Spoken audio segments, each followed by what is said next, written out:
Assalamu alaikum student. Our today topic is important reaction of halogens from chapter 8 chemical reactivity.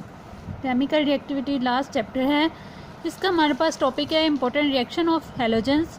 तो halogens के reactions की हम बात कर रहे थे, तो उसमें हमने देखा लास्ट लेक्चर में कि halogens हैं क्या हमारे पास पीरियोडिक टेबल का ग्रुप 17 जो है उसके मेंबर हैं फ्लोरीन, क्लोरीन, ब्रोमीन, आयोडीन. इनको हम लोग क्या कहते हैं, हेलोजेंस कहते हैं. इसके अलावा इसका हमने इलेक्ट्रॉनिक कन्फिग्रेशन देखी कि इनमें वैलेंस शेल में जो है वो एक इलेक्ट्रॉन डेफिशिएंट होता है, तो इसलिए ये ऐसे रिएक्शन करते हैं कि ये अपना इलेक्ट्रॉन जो है कंप्लीट कर लें, यानी कि अपना ऑक्टेट कंप्लीट कर लें किसी से इलेक्ट्रॉन एक्सेप्ट करके या किसी के साथ इलेक्ट्रॉन को शेयरिंग करके. ठीक है, तो इसके अलावा हमने इसके रिएक्शन देखे थे हेलोजेंस के हेलोजेंस जो होते हैं चूँकि ये इलेक्ट्रॉन एक्सेप्ट करते हैं, किसी भी एटम से इलेक्ट्रॉन को ले सकते हैं, इसलिए ये ऑक्सीडाइजिंग प्रॉपर्टीज़ शो करते हैं. इसके अलावा हमने हाइड्रोजन के साथ रिएक्शन देखे. आज हम देखते हैं कि हेलोजेंस का वाटर के साथ रिएक्शन किस तरह से होता है. तो अगर हम ओवरऑल हेलोजेंस की बात करें तो हम देखते हैं कि फ्लोरीन जो है वो सबसे ज़्यादा रिएक्टिव है, बहुत हाईली रिएक्टिव है फ्लोरीन, इसलिए इसके रिएक्शंस जितने भी हैं वो डार्क और कोल्ड स्टेट में भी हो जाते हैं. क्योंकि डार्क और कोल्ड स्टेट में ऐसे ही एलिमेंट के रिएक्शंस होते हैं जो कि बहुत ज़्यादा रिएक्टिव होते हैं. इसके अलावा क्लोरीन उससे थोड़ी सी कम रिएक्टिव है, इसलिए ये सनलाइट की प्रेजेंस में, नॉर्मल जो हमारी विजिबल लाइट होती है उसकी प्रेजेंस में इसका रिएक्शन हो जाता है. ब्रोमीन की रिएक्टिविटी उससे स्लो हो जाती है, इसलिए इसका जो है वो हीट हमें करनी पड़ती है. आयोडीन जो है इसका रिएक्शन करवाने के लिए या तो हमें किसी कैटालिस्ट को देना पड़ता है हीट के साथ, या फिर ऐसा होता है कि सम टाइम हमें कैटालिस्ट देकर भी हम आयोडीन का रिएक्शन नहीं करवा सकते. ठीक है, तो अगर हम इनकी एफिनिटी देखें वाटर के साथ तो देखिए बेटा, फ्लोरीन का रिएक्शन हुआ है वाटर के साथ और यहाँ पे हाइड्रोजन फ्लोराइड की फॉर्मेशन हुई है और साथ में ऑक्सीजन गैस रिलीज़ होती है. क्लोरीन जो है इसको देखिए बेटा, इसके साथ रिएक्शन करवाया वाटर के साथ, सनलाइट की प्रेजेंस में रिएक्शन होता है. HCl और HOCl की फॉर्मेशन होती है, हाइड्रोक्लोरिक एसिड और हाइपोक्लोरिक एसिड.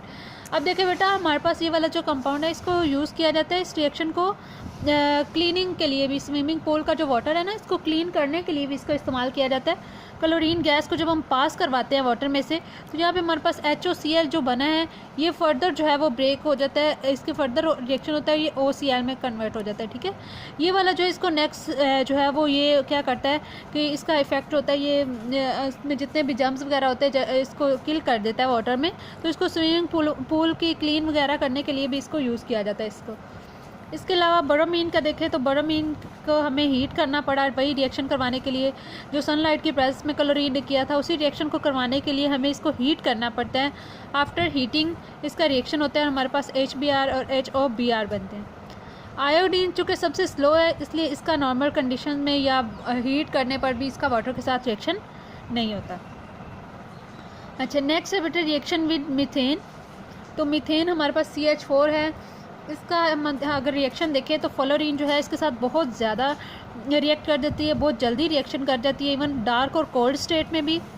जबकि क्लोरीन जो है वो डार्क और कोल्ड स्टेट में रिएक्शन नहीं करती, बल्कि उसके लिए हमें विजिबल लाइट यानी कि सनलाइट चाहिए होती है. फ्लोरीन जो है बहुत विग्रस रिएक्शन देती है. जबकि अगर हम क्लोरीन की बात करें तो क्लोरीन जो है आगे उसका भी रिएक्शन दो तरह के होते हैं. अगर बहुत ही ब्राइट सनलाइट है, बहुत तेज़ है सनलाइट या लाइट काफ़ी ज़्यादा है, तो क्लोरीन का जो है वो मीथेन के साथ रिएक्शन होता है और कार्बन ब्लैक और साथ में HCl की फॉर्मेशन होती है. ठीक है, इस कार्बन ब्लैक को फिर आगे जो है वो फर्दर यूज़ किया जाता है काफ़ी ज़्यादा. अगर डिफ्यूज़ सनलाइट है, मध्यम सनलाइट है, तो उसकी प्रेजेंस में इसके सीरीज़ ऑफ रिएक्शंस होते हैं, रिएक्शन सीरीज़ होती है जिसमें हमारे पास प्रोडक्ट बनती है CH3Cl, CH2Cl2, CHCl3 और CCl4. क्लोरोफॉर्म और कार्बन टेट्राक्लोराइड इसकी मेजर प्रोडक्ट है जिनको आगे यूज़ किया जाता है लैब्स वगैरह में एज अ सॉल्वेंट यूज़ किया जाता है. अच्छा, ये वाले रिएक्शन जो है ये आपकी बुक में नहीं लिखे हुए, ये मैंने थोड़ा सा आपको बताने के लिए बताया, समझाने के लिए लिखा है कि ये कैसे इसके सीरीज़ ऑफ रिएक्शन होते हैं. ये कुछ इस तरह से रिएक्शन होता है कि CH4 जब क्लोरीन के साथ डिफ्यूज सनलाइट की प्रेस में रिएक्शन करता है तो सबसे पहले एक क्लोरीन और यहाँ से एक हाइड्रोजन मिलकर HCl बना देंगे, और जहाँ से हाइड्रोजन निकला है हाइड्रोजन को रिप्लेस किया यहाँ से क्लोरीन ने, तो ये बन गया CH3Cl. यही CH3Cl फिर रिएक्शन करेगा और हमारे पास CH2Cl2 बन जाएगा और साथ में HCl का एक मॉलिक्यूल निकल जाएगा. इसी में फिर नेक्स्ट दोबारा से फिर क्लोरीन का रिएक्शन होगा और हमारे पास CHCl3 और फिर क्लोरीन का मॉलिक्यूल HCl निकल जाएगा. इसी तरह नेक्स्ट फिर हाइड्रोजन जो एक रह गई है ये भी क्लोरीन रिप्लेस कर देता है और हमारे पास CCl4 की फॉर्मेशन हो जाती है, कार्बन टेट्रा क्लोराइड, जिसे एज अ सॉल्वेंट यूज़ किया जाता है। ठीक है, तो ये हमने देखा कि इसका मीथेन के साथ रिएक्शन किस तरह से होते हैं। नेक्स्ट हमारे रिएक्शन है reaction with NaOH, sodium hydroxide के साथ रिएक्शन जो होते हैं इनके क्लोरीन के किस तरह से है। सोडियम हाइड्रोक्साइड की बात करें तो हमारे पास जो है वो डाइल्यूट NaOH होता है और कंसनट्रेटेड NaOH है। डाइल्यूट वो होता है जिसमें वाटर जो है वो ज़्यादा अमाउंट में होता है और NaOH कम, जबकि हमारे पास कंसनट्रेटेड अमाउंट की वो होती है जिसमें NaOH की कंसनट्रेशन ज़्यादा होती है। तो अगर हम देखें तो बेटा जब इसका कोल्ड और डाइल्यूट NaOH के साथ रिएक्शन होता है क्लोरीन का तो हमारे पास और प्रोडक्ट बनती है, जबकि इसका जो है कंसनट्रेटेड के साथ रिएक्शन होगा तो हमारे पास प्रोडक्ट और बनेगी। जैसे ये देखें NaOH का Cl2 के साथ रिएक्शन हुआ तो NaCl, NaOCl और साथ में हमारे पास वाटर की फॉर्मेशन हुई है। जबकि जब क्लोरीन जो है वो कंसनट्रेटेड इसके साथ NaOH के साथ रिएक्शन करेगा, NaCl के साथ हमारे पास ये प्रोडक्ट चेंज हो जाएगी। यहाँ पे हमारे पास NaClO3 की फॉर्मेशन होती है, बाकी हमारे पास वाटर मॉलिक्यूल वैसे ही बनते हैं।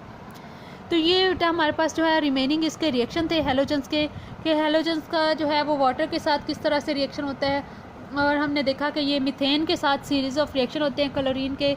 इसके अलावा हम अगर ओवरऑल रिएक्टिविटी की बात करें तो फ्लोरीन बहुत ज़्यादा रिएक्टिव है, बहुत विग्रस रिएक्शन होते हैं इसके। क्लोरीन और ब्रोमीन के रिएक्शन जो है वो सनलाइट की प्रेजेंस में या हीट की प्रेजेंस में होते हैं, जबकि आयोडीन के रिएक्शन बहुत स्लो होते हैं। उनको करवाने के लिए हमें इसके लिए जो है वो स्टेयर कंडीशंस अप्लाई करना पड़ती हैं, कोई भी कैटालिस्ट या हीट वगैरह हमें देना पड़ता है। तो ये बेटा हमारा आज का यहाँ पे लेक्चर जो है वो एंड होता है हेलोजन्स के रिएक्शंस के, किस तरह से हेलोजन रिएक्ट करते हैं। Thank you.